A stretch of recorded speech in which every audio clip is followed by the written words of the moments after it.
Biroz qon bosimlari ko'tarilgan, xavotirlanadigan hech nima yo'q. Hozir shu ukol qilib qo'ysam, yana ham yaxshi bo'ladi. Ko'p harakat qilish mumkin emas. Ana bo'ldi. Men tuzalib keting. Aka, o'zi yaqinda operatsiyadan chiqqan bo'lsangiz, endi nima qilardi sexga borib? Sizga aytdim-ku, uyda yoting dedim-ku. Uyda yotib zerikib ketib, bir ko'cha aylanay deb tovar tarqatibman-da. Aka, o'zi bu yerga sizni kim olib keldi? Yangi shogird olgan ekansan. Shu bola oldim deydi.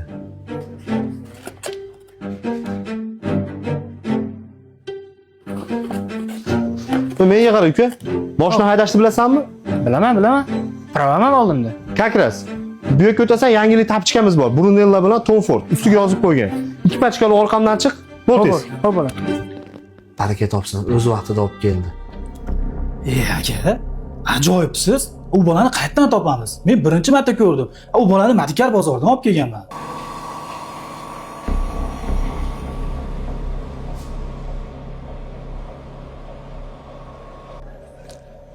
Anqaymi? Kel ukam.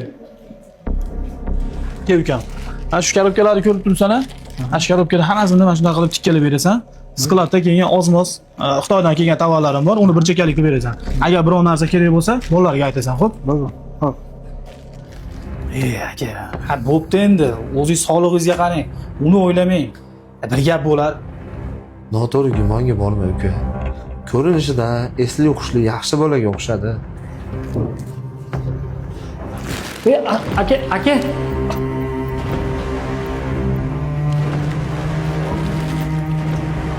Assalomu alaykum aka.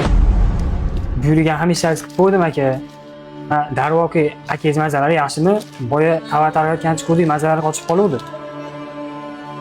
Yaxshi. Aytgancha oxirgi borgan joyimda hech kim yo'q ekan, tovarlarni olib kelib shu yerga qo'yib qo'ydim. Pullarni esa stolingiz ustida tapchkan tagiga qo'yib qo'ygandim.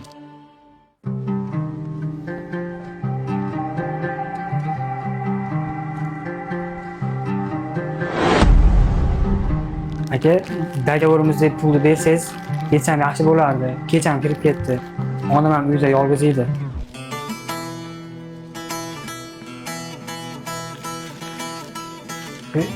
Aka, bu yerda juda ko'p. Ukam, bu seni mehnating. To'g'ri, oshcha. Lekin sen haqingda men yomon gumonga borgan ekanman. Halol bola ekansan. Ota-onangga rahmat. Rahmat aka. Kalpsiz